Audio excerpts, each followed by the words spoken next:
Hello everybody. आज की इस वीडियो में मैं डिस्कस करने जा रहा हूं कुछ हॉट टॉपिक्स केट के एग्जाम के लिए, ऐसे टॉपिक्स जिन पे क्वेश्चंस रेगुलर इंटरवल पर पूछे जाते हैं। साथ साथ इसके अंदर रिवीजन है। इस वीडियो के अंदर बहुत सारे फैक्टों का मैं डिस्कस करूंगा, कुछ ट्रिक्स, शॉर्ट ट्रिक्स और कुछ एक्सपेक्टेड क्वेश्चंस को भी बताने का प्रयास करूँगा कि क्या क्या पॉसिबिलिटीज बन सकती हैं जो हमारे क्वेश्चंस आए हैं उन्हीं के आसपास। बेसिकली जब भी आप पेपर देने जाएँ तो एक चीज़ सदा याद रखें कि जब पीछे के पेपरों का एनालिसिस करें उसी समय पे देख लें कि क्या आ चुका है और क्या पॉसिबिलिटी जब भी फर्दर इस पे क्वेश्चनों की आ सकती है, क्योंकि पेपर का रिवीजन जो है क्वेश्चनों का वो बहुत ही इंपॉर्टेंट होता है लास्ट मिनट के ऊपर, और ख़ास तौर से उनके आसपास के जो कंसेप्ट हैं वो उससे भी ज़्यादा इंपॉर्टेंट होते हैं। क्वेश्चंस जो आते हैं उसी के इर्द गिर्द पूछे जाते हैं जो पहले आ चुके हैं। तो पहला क्वेश्चन जो इसमें डिस्कस कर रहा हूँ मैंने कुछ क्वेश्चनों की सीरीज बनाई है इसमें जो मैं डिस्कस करूँगा। पहला क्वेश्चन जो इसमें मैं डिस्कस करने जा रहा हूँ वो है 2018 गेट से। क्वेश्चन में पूछा था कि एक इंटरस्केलर ऑब्जेक्ट है जिसकी स्पीड v है और ये शॉर्टेस्ट डिस्टेंस r पे है स्टार के पास में। स्टार का जो मास है वो लार्ज है। पूछा है कि आप v स्क्वायर की वैल्यू जब 2gm/r के इक्वल होगी, तो पूछा गया है कि आप बताएं कि जब v स्क्वायर 2gm/r के इक्वल होगा उस समय पे पाथ कैसा होगा। ये क्वेश्चन था और इसमें जो इंटरस्केलर ऑब्जेक्ट है उसकी जो स्पीड है उसको v दे रखा है और साथ साथ जो बता रखा है शॉर्टेस्ट डिस्टेंस r बता रखी है और स्टार का जो मास है वो स्टार का मास जो है m है, ये स्टार का मास है और r जो है वो शॉर्टेस्ट डिस्टेंस है और पूछा ट्रेजेक्टरी बताएं। तो यहाँ से क्वेश्चंस रेगुलर पूछा जाता है इस कंसेप्ट पे। मैं बहुत सारे एस्पेक्ट इसमें जोड़ूंगा कि क्या क्या फर्दर स्कोप है क्वेश्चनों का और भी। तो 8 से 10 बातें इसमें महत्वपूर्ण मैं चाहूँगा कि आपको बताऊं जो क्वेश्चन आगे फर्दर अगर इस पैटर्न पर आए तो आप निकाल पाएँ। तो एनर्जी को क्या करें, एनर्जी को पार्टिकल को काइनेटिक एनर्जी और साथ साथ हम सब जानते हैं कि जो पोटेंशियल एनर्जी है उसके इक्वल होती है। तो हाफ mv स्क्वायर जो है वो हो जाएगी हमारी काइनेटिक एनर्जी और पोटेंशियल एनर्जी जो होगी वो होगी -gm/r, जहाँ स्मॉल m जो है मास होगा इंटरस्केलर का और कैपिटल M होगा mass of star, capital G gravitational constant होगा और r रेडियस। ये हमारी होगी काइनेटिक एनर्जी और ये हमारी होगी पोटेंशियल एनर्जी। अब इसमें देखें कि अगर हमारा इसमें पॉसिबिलिटीज हमारी क्या बनती हैं कि अगर एनर्जी की वैल्यू 0 है और एनर्जी की वैल्यू 0 कब होगी, जब ये टर्म इसके इक्वल होगी, उसमें v स्क्वायर की वैल्यू जो आ जाएगी वो हमारी होगी 2gm/r, जो हमारा ये केस था। तो इस केस में एनर्जी 0 हो रही है और जब एनर्जी 0 होती है तो पाथ जो होता है वो पैराबोला होता है। तो इसको ध्यान रखें, इंपॉर्टेंट कंसेप्ट है, काफ़ी महत्वपूर्ण कंसेप्ट है। और ये भी याद रखें कि पैराबोला की जो इसेंट्रिसिटी है वो 1 होती है।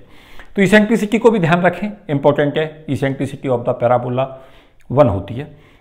उसके बाद हमारा अगला केस क्या होगा कि E ग्रेटर देन 0 अगर हम लें, वो एनर्जी अगर पॉजिटिव है तो ये वैल्यू इससे ज़्यादा होगी तभी ये पॉजिटिव होगा। तो उस केस के अंदर v स्क्वायर की जो वैल्यू होगी वो 2gm/r से ज़्यादा आएगी और इस केस के अंदर जो पाथ होगा वो हमारा बन के आएगा हाइपरबोला। तो ये हाइपरबोलिक पाथ होगा और इसके केस के अंदर अगर इसेंट्रिसिटी की बात कहता है तो इसेंट्रिसिटी जो होती है वो 1 से ज़्यादा होती है। अगर एनर्जी की वैल्यू लेस देन 0 कहता है, v स्क्वायर की वैल्यू कहता है 2gm/r के मुकाबले जो है 2gm/r ज़्यादा है, v स्क्वायर कम है, तो यहाँ पे जो पाथ होगा वो हमारा बन के आएगा एलिप्स का पाथ। ये एलिप्स आएगा और यहाँ पे इसेंट्रिसिटी की वैल्यू लेस देन 1 होगी। अगला जो क्वेश्चन इसमें पूछा जा सकता है वो है कि अगर एनर्जी 0 हो, तो एनर्जी 0 का केस हमने ले लिया है। एक केस हमारा बनता है सर्कुलर ऑर्बिट का। तो सर्कुलर ऑर्बिट के लिए क्या होता है कि अगर mv²/r की वैल्यू नेसेसरी सेंट्रीपिटल फोर्स जो है अगर वो ग्रेविटेशनल जो अट्रैक्शन होगा उसके अगर इक्वल है तो यहाँ पे जो पाथ बन जाता है वो हमारा बन जाता है सर्किल का। तो v स्क्वायर यहाँ से जो आएगा वो हमारा आएगा gm/r, ये सर्कुलर होगा। तो ये हमारे 4 केस हो गए इसमें। एक क्वेश्चन देखो इस पे ये वाला आ चुका है। फर्दर जो स्कोप है, जो पॉसिबिलिटीज इसके अंदर हैं वो मैंने सभी कवर की हैं और ये भी याद रखें कि सर्किल के लिए इसेंट्रिसिटी की वैल्यू 0 होगी। तो आपका मैंने रिवीजन करा दिया सारे इंपॉर्टेंट फैक्टों का कि इसके अंदर जो पाथ है वो पैराबोला लगाएं। पैराबोला के लिए अगर इसेंट्रिसिटी पूछे तो 1 लगाएं। अगर हाइपरबोला है तो हाइपरबोल सिचुएशन ये होगी, एनर्जी पॉजिटिव होती है और हाइपरबोला में इसेंट्रिसिटी ग्रेटर देन 1 होती है। अगर v स्क्वायर की वैल्यू 2gm/r के मुकाबले कम है तो ये एनर्जी लेस देन 0 होगी, मीन्स नेगेटिव होगी और इसेंट्रिसिटी लेस देन 1 होगी। इसेंट्रिसिटी 0 होती है सर्किल के केस में, सर्किल की भी वी स्क्वायर की वैल्यू इसके बराबर होगी। तो ये काफ़ी महत्वपूर्ण कंसेप्ट में से कहूँगा, क्योंकि इस पैटर्न पे मैंने काफ़ी क्वेश्चनों को देखा है। तो मुझे उम्मीद है कि इस तरीका के कंसेप्ट पेपर में आप जब भी आप क्वेश्चन को सॉल्व करें तो एक बात सदा याद रखें कि जितने भी फर्दर स्कोप उस क्वेश्चन में हो सकते हैं उन्हें सब कवर करने का प्रयास करें। तो ये हमारी स्मार्ट प्रिपरेशन रहती है और ये हमारे ट्रिक्स काम आते हैं। और एक्सपेक्टेड क्वेश्चन भी यही होते हैं, जो क्वेश्चन आ चुके हैं उसके आसपास क्या क्या क्वेश्चन और आप सोच पा रहे हैं उस समय पे उन्हें लेकर चले। मैं नेक्स्ट क्वेश्चन ले रहा हूँ। इसमें मैंने काफ़ी सॉफ्ट ट्रिक्स लिए हैं और काफ़ी महत्वपूर्ण चीज़ें इसमें ली हैं। क्वेश्चन नंबर 2 ये भी 2018 का आया हुआ क्वेश्चन है गेट का, इसे डिस्कस करूंगा और इसमें बहुत सारी बातें और भी ऐड करूंगा कि क्या क्या फर्दर इसमें स्कोप बनता है। कहा गया है कि एक फ्री इलेक्ट्रॉन है और एक्स उसकी जो दे रखी है वो दे रखी है कि एक्स उसके लिए क्या है, ये है डायमेंशनलिटी। ये बता रखा है एक्स जो है वो क्या बताती है, डायमेंशनलिटी बताती है। और फ्री इलेक्ट्रॉन गैस के लिए ये केस है फ्री इलेक्ट्रॉन गैस। फिर क्वेश्चन में क्या कहा गया है उसे देखें। क्वेश्चन में कहा गया है कि एनर्जी ई पे जो डिपेंडेंसी की है डेंसिटी ऑफ स्टेट की वो बता रखी है कि डेंसिटी ऑफ स्टेट्स जो है वो जो डिपेंड कर रही है वो डिपेंड करती है ई की पावर x/2 - y। ये डेंसिटी ऑफ स्टेट की एनर्जी डिपेंडेंसी बता रखी है और इस क्वेश्चन के अंदर y पूछा है। तो मुझे उम्मीद है कि इस पे इस तरीका के पैटर्न और जो कंसेप्ट मैं इसमें डिस्कस करूंगा वो सभी महत्वपूर्ण है। तो आप क्या करें, एक क्वेश्चन को लें और एक क्वेश्चन के 7, 8, 10 एस्पेक्ट जरूर डिस्कस कर लें। तो बेसिकली क्या होता है कि अगर हमारे पास पीछे के 10 ईयर्स हम लगाते हैं और 10 ईयर्स में अगर एक ही क्वेश्चन के 5, 7, 8 एस्पेक्टों पर हम क्वेश्चन सोच पाते हैं तो हमारे पास लॉट ऑफ क्वेश्चनों की कवरेज हो जाती है और उन्हीं में से बहुत सारे क्वेश्चन हमें पेपर में मिलते भी हैं। तो इसमें क्या करें कि डेंसिटी ऑफ स्टेट जो होती है हमारी, हम सब जानते हैं कि डेंसिटी ऑफ स्टेट जो होती है 1D के लिए कैसी होती है। तो डेंसिटी ऑफ स्टेट की डिपेंडेंसी मैंने बहुत बार डिस्कस की है। तो 1D में जो होती है डिपेंडेंसी वो करती है निर्भर ई की पावर -12 के ऊपर। 2D में जो होती है वो डेंसिटी ऑफ स्टेट जो रहती है वो रहती है ई की पावर 0 इंडिपेंडेंट अपॉन एनर्जी से मैं कह सकता हूँ। और 3D में जो होता है वो रहती है हमारी ई की पावर ½ तो डेंसिटी ऑफ स्टेट के कर्व भी हमें इनके ऊपर बेस पता होनी चाहिए किस किस तरीका के कर्व आएंगे। तो इसमें जब कर्व हम लेंगे तो ई की पावर 0 का मतलब है एनर्जी पर जो डिपेंडेंसी जब आएगी, अगर हम डेंसिटी ऑफ स्टेट में और एनर्जी में कर्व खींचेंगे तो ये इस तरीका का स्ट्रेट कर्व हमें मिलेगा। ये आएगा हमारा 2D में। 1D में अगर यहाँ से हम देखें तो 1/e की पावर ½ फॉर्म होगी। तो यहाँ पे जो एनर्जी जैसे जैसे बढ़ेगी तो एनर्जी के बढ़ने से डेंसिटी ऑफ स्टेट घटेगी, तो कुछ इस तरीका का कर्व हमें मिल जाएगा, घटता हुआ कर्व। उसके अलावा इसमें देखेंगे कि अगर एनर्जी हमारी बढ़ती जाएगी तो डेंसिटी ऑफ स्टेट ई की पावर ½ के हिसाब से आएगी और वो पैराबोलिक फॉर्म जो है वो बन जाएगी। तो इस तरीका से तीनों कर्व भी याद रखें, इनके तीनों के कर्व भी बना लें। अब मैं क्वेश्चन सॉल्व कराता हूँ कि क्वेश्चन यहाँ पे इसे कैसे सॉल्व करेंगे। तो यहाँ पे डायमेंशन में हमें पता है 1D केस है, तो यहाँ पे हमें पता है कि जो डिपेंडेंसी है वो हमारी किस तरीका से आ रही है।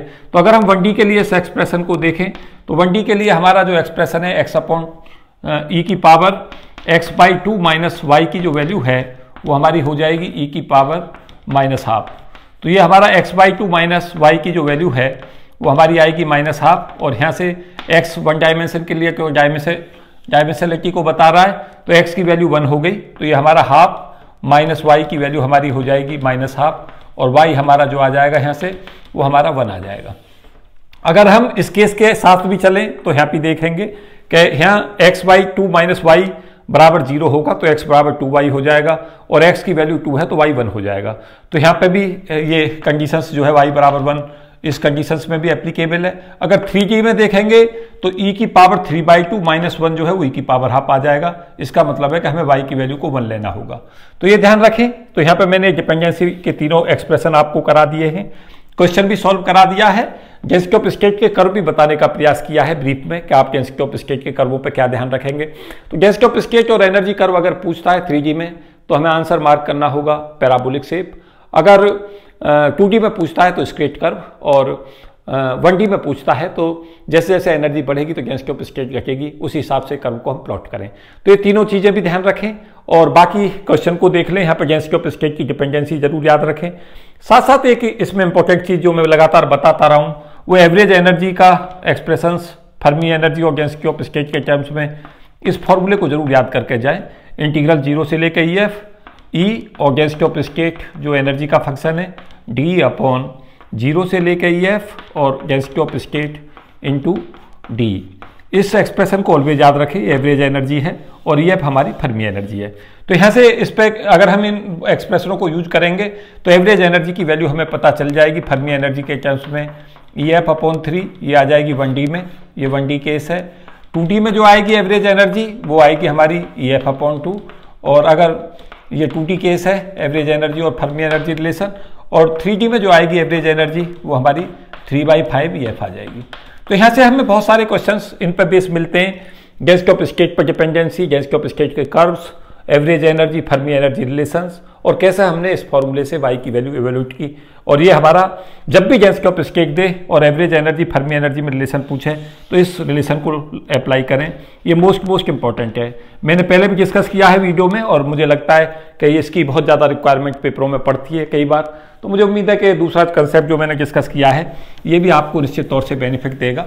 और क्या करें कि अगर हमारा किसी भी केस के अंदर हमें डेंसिटी ऑफ स्टेट कैलकुलेट कराता है तो एनर्जी डिपेंडेंसी को पता रखें, और ये भी याद रखें कि अगर डेंसिटी ऑफ स्टेट पर क्वेश्चन आएगा तो आपके लिए जी पड़ेगा। अगर average energy Fermi energy relation हमें पता है तो एवरेज एनर्जी हम कभी भी क्वेश्चन में कैलकुलेट कर सकते हैं अगर एनर्जी के टर्म्स में हमें वो वैल्यू ज्ञात है। तो इंपॉर्टेंट है काफ़ी कंसेप्ट। एक कंसेप्ट जो मैं धीरे धीरे इसमें डिस्कस करूंगा, वो बहुत सारे कंसेप्ट मैंने इसमें लिए हैं। एक थर्ड जो कंसेप्ट है जो इसमें मैं डिस्कस कर रहा हूँ, इसको मैंने रिवीजन वीडियो इसलिए कहा है कि इसमें बहुत सारे कंसेप्ट ऐसे हैं जिन्हें मैं लगातार डिस्कस करता रहा हूँ, लेकिन लास्ट मिनट पे भी उन्हें रिवाइज करें और कुछ इसमें नए कंसेप्ट भी बताऊंगा तेजी के साथ क्वेश्चनों को कैसे सॉल्व करें। तो इसके अंदर क्वेश्चन जो है ये भी आया हुआ क्वेश्चन है गेट का कि 3 पार्टिकल्स दे रखे हैं, Ni की वैल्यू जो क्वेश्चन में दी हुई है वो 3 दी है और 4 नॉन डिजेनरेट एनर्जी लेवल्स हैं, तो Gi की वैल्यू 4 दे रखी है क्वेश्चंस के अंदर। और क्वेश्चंस में क्या पूछा गया था, possible number of way of distributions. एक बार तो पूछा गया था हमारे लिए क्वेश्चन जो है वो डिस्टिंग्विशेबल केस के अंदर पूछा गया था, डिस्टिंग्विशेबल। और दूसरे केस में क्या क्वेश्चन जो था वो था कि जब ये बोसॉन्स हो, आइडेंटिकल बोसॉन्स। तो नंबर ऑफ वेज के फॉर्मूले बेसिकली हमारे लिए यहाँ इंपॉर्टेंट हो जाते हैं। मैं रिवाइज कराना चाहूँगा नंबर ऑफ वेज के फॉर्मूले, उसी पे ये क्वेश्चन बेस है, तो मुझे उम्मीद है कि आप इजीली कर पाएंगे। W जो होता है नंबर ऑफ वेज का फॉर्मूला, जब पार्टिकल डिस्टिंग्विशेबल हो तो MB स्टैटिक्स हमारी लगती है, तो Gi की पावर Ni हमें इसमें अप्लाई करना होगा। ये फॉर्मूला होता है नंबर ऑफ वेज का, इसमें नंबर ऑफ वेज ही पूछे गए हैं। तो यहाँ पे Gi की पावर Ni कर दें और Gi हमारा है 4, Ni है 3, तो 4 की पावर 3 जैसे ही हम लेंगे ये तो ये हमारा 64 आ जाएगा। अगर इसी केस के अंदर बोसॉन के लिए पूछा गया है तो बोसॉन के लिए ये तो हमारा था MB और MB में भी डिस्टिंग्विशेबल। अगर ये मैक्सवेल बोल्ट्जमैन कह देता और साथ साथ इनडिस्टिंग्विशेबल लगा देता तो याद रखें उस समय पे फॉर्मूला इनडिस्टिंग्विशेबल के लिए Gi की power Ni upon factorial Ni होगा। ये क्वेश्चन आ सकता है पेपर में, इसको महत्वपूर्ण वेटेज दें। उसके साथ साथ ये याद रखें कि अगर ये बोस-आइंस्टीन के केस में पूछा गया है, बोसॉन के लिए बोस-आइंस्टीन का नंबर ऑफ वेज का फॉर्मूला लगेगा, तो factorial Ni plus Gi minus 1 upon factorial Ni और फैक्टोरियल Gi माइनस 1 ये अप्लाई कर दें और सॉल्व कर दें। तो ये हमारे पास क्या वैल्यू आएगी, ये आएगी 4 पार्टिकल से हमारे 3 प्लस 4 माइनस 1 अपॉन फैक्टोरियल 3 और फैक्टोरियल 3। तो ये वैल्यू हमें कैलकुलेट हम इसे कर सकते हैं। ये यहाँ आएगा फैक्टोरियल 6 अपॉन फैक्टोरियल 3 और फैक्टोरियल 3। तो इसको सॉल्व कर दें, 6 × 5 × 4 फैक्टोरियल 3 यहाँ से आया और इस फैक्टोरियल 3 को सॉल्व कर लें, 3 × 1 और फैक्टोरियल 3 इसको कैंसिल आउट कर दें तो यहाँ से हमारे पास ये वैल्यू जो आएगी वो 20 आ जाएगी। अभी अगर यही क्वेश्चंस हमारे लिए फर्मी ग्राफ में आता तो नंबर ऑफ वेज का फॉर्मूला वहाँ भी याद रखें, मैं इसे फिर से रिवाइज करा रहा हूँ, factorial Gi upon factorial Ni factorial Gi minus Ni। इन पे क्वेश्चंस बेस बहुत ज़्यादा बार पूछे जाते हैं इस फॉर्मूला के ऊपर बेस। तो अगर यही क्वेश्चंस हमारे लिए पूछा जाता, आइडेंटिकल बोसॉन की जगह आइडेंटिकल फर्मियोन्स कह देता तो ये फॉर्मूला अप्लाई करते, ये फर्मियोन्स के लिए एप्लीकेबल है। और अगर हमारे लिए क्वेश्चंस में बोस-आइंस्टीन स्टैटिक्स से अप्लाई करा रहा है तो ये फॉर्मूला हमें अप्लाई करना होगा। तो क्वेश्चंस में देख लें कि कौन से के लिए केस में पूछा गया है, बोसॉन कहता है, और अगर क्लासिकल पार्टिकल कहता है तो हमारे पास जो एक्सप्रेशंस हैं क्लासिकल में याद रखें कि या तो ये लगाएंगे अगर डिस्टिंग्विशेबल है, और अगर इनडिस्टिंग्विशेबल है क्लासिकल पार्टिकल्स हैं तो ये वाला लगाएंगे। क्लासिकल पार्टिकल्स का मतलब ये होता है कि पार्टिकल्स जो होते हैं उनको हम डिस्टिंग्विश कर सकते हैं, और वो हमारे जैसे गैस के मॉलिक्यूल्स होते हैं उनके ऊपर जो है क्लासिकल कंसेप्ट हम अप्लाई करते हैं। तो ये कंसेप्ट ऐसा है जो लगातार पूछा जाता है। मैं ज़्यादातर उन्हीं क्वेश्चनों पर ज़्यादा मेरा फोकस रहेगा इस वीडियो में, और आगे भी जो भी मैं वीडियो अपलोड करूंगा वो सब ऐसी ही करूंगा जिसमें क्या करूंगा, जो क्वेश्चन आ चुका है वो और उसके आसपास चीज़ें क्या पूछी जा सकती हैं। तो फॉर्मूलों का रिविजन्स, कंसेप्ट रिविजन्स और क्वेश्चंस क्या आए हुए हैं उन्हें डिस्कशन करने से फ़ायदा होता है कि थोड़ा स्टूडेंट का कॉन्फिडेंस बढ़ता है पेपर से पहले कि जो ये कंसेप्ट हैं वो हमने देखे या नहीं देखे। जिन्होंने नहीं देखे हैं उन्हें मेरा आग्रह ये रहेगा कि वो इन कंसेप्टों को देख लें। तो फोर्थ क्वेश्चन में पर्टर्बेशन का थोड़ा कंसेप्ट बताना चाहूँगा। पर्टर्बेशन से क्वेश्चन आता रहता है, खासतौर से टाइम इंडिपेंडेंट पर्टर्बेशन से। तो एक क्वेश्चन में देख रहा हूँ काफ़ी बार इस पैटर्न का क्वेश्चन हमारा आता है। एच नोट की जो वैल्यू है वो दे रखी थी अनपर्टर्ड हैमिल्टोनियन की value P not square by 2m, या इसे पी स्क्वायर बाई 2m लिख दें, प्लस हाफ के एक्स स्क्वायर। और पर्टर्ब्ड हैमिल्टोनियन जो दे रखा था क्वेश्चंस के अंदर वो दे रखा था h1 is equal to alpha x, और दे रखा था beta x cube plus gamma x4, इस तरीका से दे रखा था। और पूछा था कि इसमें फर्स्ट ऑर्डर करेक्शन जो होगा, फर्स्ट ऑर्डर एनर्जी करेक्शन, उसकी वैल्यू पूछी थी किन फैक्टरों पर निर्भर करेगी। तो इस कंसेप्ट को मैं कहूँगा कि थोड़ा सा मैं आइडिया देता हूँ इसका कंसेप्ट, कि हम ग्राउंड स्टेट वेव फंक्शन इसमें ले लें। साई नोट की वैल्यू जो होती है वो हमारी रहती है m omega upon pi h cut की पावर 1/4 ई की power minus m omega x square upon 2h cut. Wave function जरूर याद करके जाएं, आपको सबके वेव फंक्शन याद होनी चाहिए। ये basically ground state wave function है हार्मोनिक ऑसिलेटर का। जो हमारे पास अनपर्टर्ब्ड जो होगा, इससे हमें ये पता चल रहा है कि ये हार्मोनिक ऑसिलेटर्स है, और हार्मोनिक ऑसिलेटर में हमें first order energy correction calculate करना है। तो जब हम फॉर्मूला यूज करेंगे फर्स्ट ऑर्डर एनर्जी करेक्शन का, तो उसे जैसे मैं नोट कर रहा हूँ वो होगा साई नोट का कॉम्प्लेक्स कॉन्जुगेट, और ये वैल्यू हो जाएगी हमारी एस गैस, इसे मैं बोले दे रहा हूँ Sai note into D x, और यहाँ पे एक्स की लिमिट हमारी होगी -इन्फिनिटी से +इन्फिनिटी। तो क्या करें कि जब हम इस टर्म को रखेंगे तो यहाँ पे जो फंक्शन ये बन के आएगा ये इवन फंक्शन होगा, और ये जो दोनों टर्म्स हैं this one and this one ये ऑड टर्म्स हैं, तो इनके करस्पॉन्डिंग पर्टर्बेशन करेक्शन जो है वो 0 हो जाएगा। तो यहाँ पे जब भी x और x क्यूब x5 ये जितनी भी ऑड टर्म्स वैल्यू होंगी, हार्मोनिक ऑसिलेटर में इनके करस्पॉन्डिंग एनर्जी करेक्शन की वैल्यू 0 होगी। तो इसमें करने की जरूरत नहीं होगी, केवल ट्रिक से इसे सॉल्व कर लेंगे। ये 0 होगा क्योंकि ऑड टर्म्स है, और इसके करस्पॉन्डिंग फाइनाइट एनर्जी करेक्शन हमें मिलेगा क्योंकि ये भी इवन फंक्शन है, यहाँ से भी हमारे पास इवन फंक्शन आएगा। तो इसकी फाइनाइट वैल्यू आएगी, तो केवल और केवल एनर्जी करेक्शन हमारा गामा पर डिपेंड करेगा, क्योंकि यहाँ से वैल्यू मिलेगी तो यहाँ पे ये टर्म्स जो है जब यहाँ पे रख देंगे तो यहाँ गामा हमारे साथ इसकी वजह से आएगा, ये दोनों टर्म हो जाएंगी, और एक कुछ फाइनाइट वैल्यू आ जाएगी, क्योंकि वो केवल डिपेंडेंसी पूछ रहा है कि अल्फा बीटा गामा पे कौन सी निर्भर करेगी। तो केवल इतना ही ट्रिक से क्वेश्चन सॉल्व हो जाएगा। तो ये केवल और केवल 1 ही सेकंड का इसका सॉल्यूशन था, इसमें आपको पेन भी लगाने की जरूरत नहीं थी। कई बार क्वेश्चन स्टूडेंट क्या करता है, ऐसे क्वेश्चनों में समय लगाता है, ऐसे क्वेश्चन ट्रिक से निकलते हैं, इनमें जरूरत ही नहीं होती। आप देख रहे हैं कि भाई ऑड इवन फंक्शन है तो इसकी वैल्यू 0 हो जाएगी, तो केवल इतनी ही ट्रिक से जो है क्वेश्चन सॉल्व हो जाता है।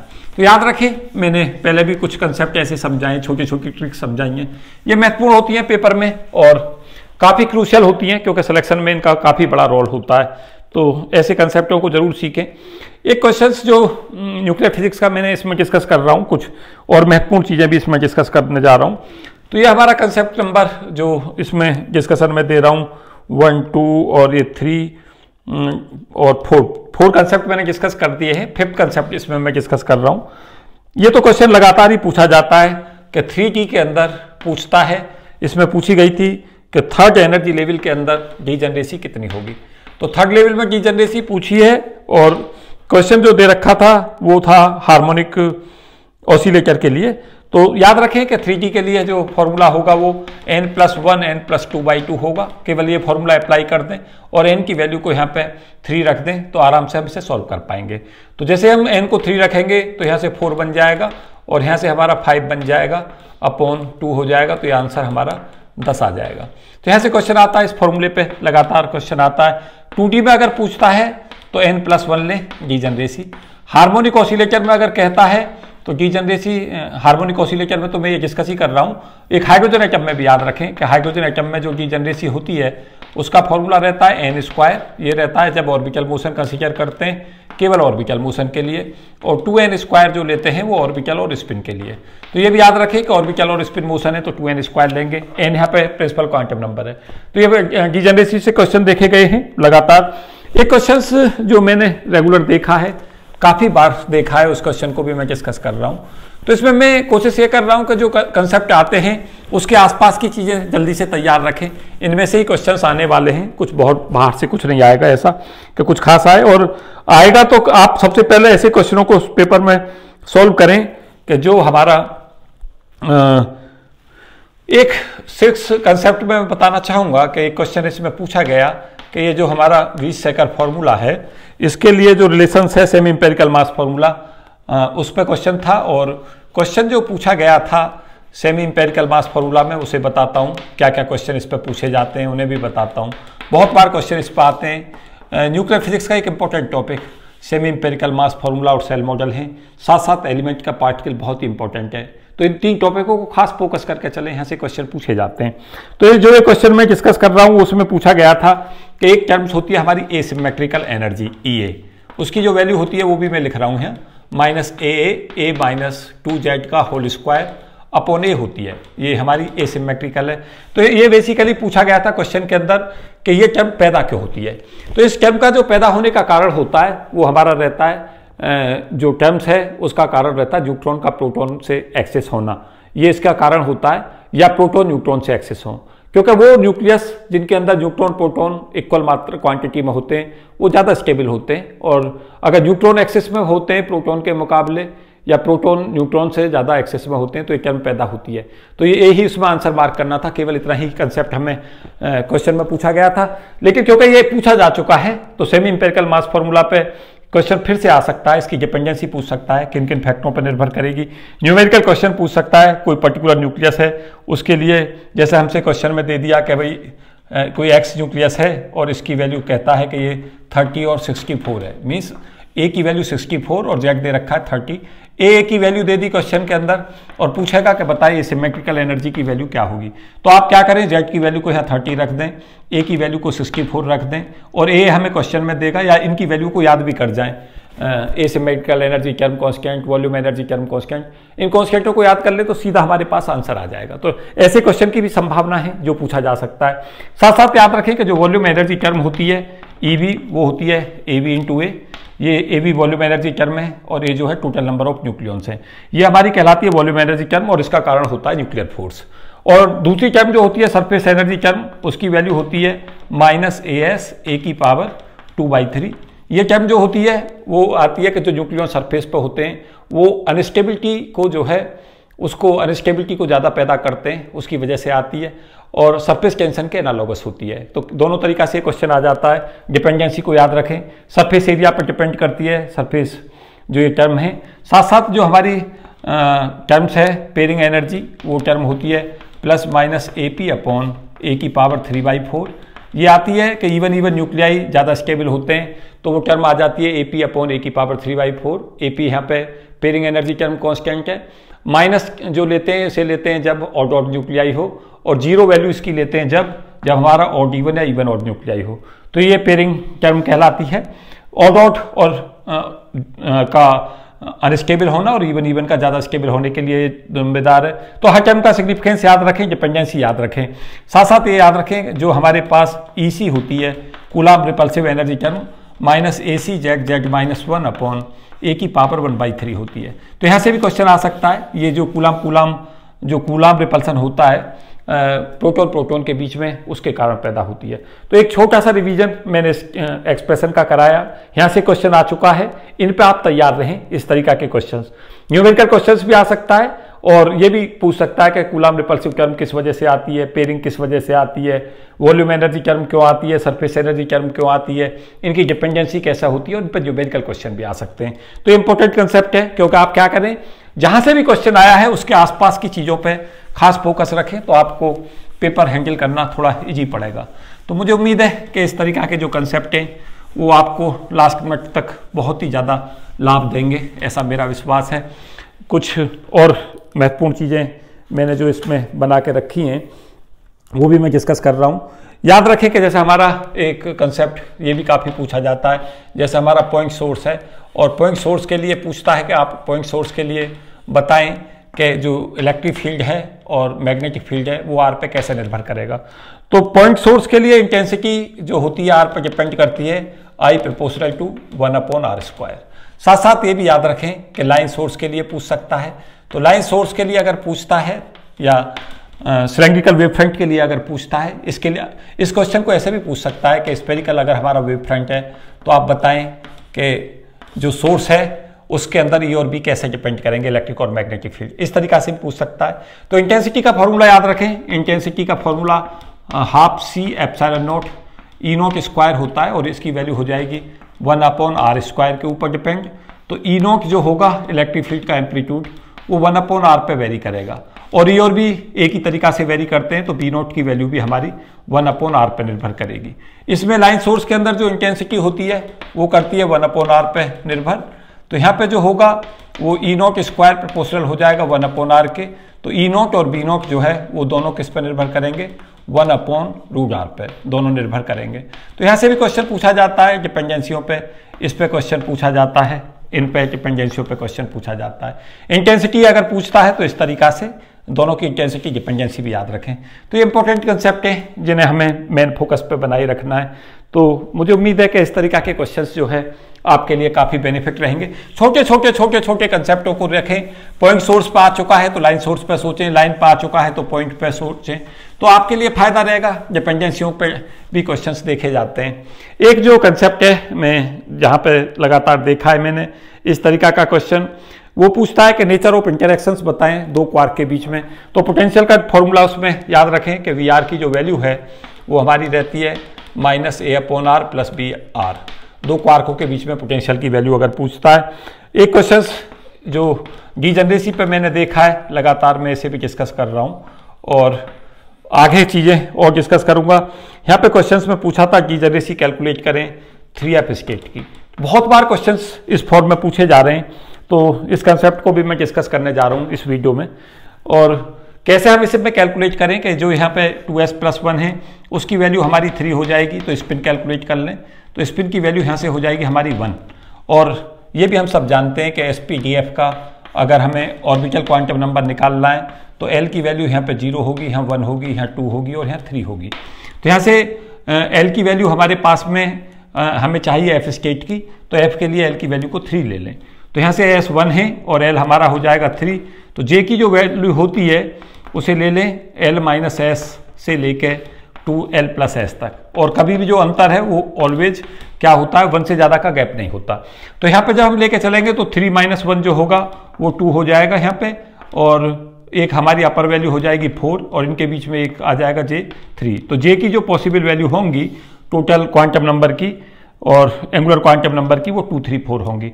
अब डीजनरेसी पूछ रहा है तो यहाँ पे क्या करें, 2j+1 जो होती है पर्टिकुलर j के लिए वो डीजनरेसी होती है। तो 2j+1 ले लें यहाँ पे, तो इसका लेंगे 2j+1 तो ये 5 हो जाएगा, इसका लेंगे तो 7 हो जाएगा, इसका लेंगे तो हमारा 9 हो जाएगा। इनको ऐड कर दें तो ये आंसर हमारा ऐड होकर 21 आ जाएगा। तो इस स्टेज के करस्पॉन्डिंग डीजनरेसी जो होगी वो 21 होगी। उसी तरीका से प्रैक्टिस लगा दें, जैसे हमारे पास पूछता है क्वेश्चन के अंदर 3t स्टेज की डीजनरेसी कैसे कैलकुलेट करें। तो यहाँ से क्या करें, l की वैल्यू को 2 ले लें, s की वैल्यू को 1 ले लें, पहले j लें, j की वैल्यू l - s से लेकर l + s तक, और j जो होता है ऑलवेज पॉजिटिव होता है। तो l - s में अगर हमारा s ज़्यादा हो जाता है तो वहाँ पे मॉग लगा दें, क्योंकि j कभी भी नेगेटिव हमें लेना नहीं है। और j जब हम कैलकुलेट कर लें तो वहाँ से फिर 2j+1 की वैल्यू ले लें, और जो 2j+1 की वैल्यू आए सबको ऐड कर दें। तो मुझे उम्मीद है कि ये जो मैंने इसमें काफ़ी लाइन ऑफ एक्शन बताया है, क्वेश्चन की फर्दर क्या स्कोप है। कई बार क्वेश्चन ऐसे भी आ सकता है डीजनरेसी बता देगा कि 3 डीजनरेसी है, आप बताएं इनमें से स्टेट चूज करें कि कौन सी स्टेट के लिए पॉसिबल होगा। ऐसे भी क्वेश्चन पूछा जा सकता है। तो इंपॉर्टेंट है कंसेप्ट हैं ये सारे के सारे, इन्हें बहुत अच्छे से प्रिपेयर करके चलें। तो मुझे उम्मीद है कि जो ये वीडियो मैं डिस्कस कर रहा था ये आपको रिवीजन के तौर पे नए कंसेप्ट समझाने में और एक दिशा देने के लिए निश्चित तौर से फायदेमंद सिद्ध होगी। Thank you at best for all of you. जय हिंद।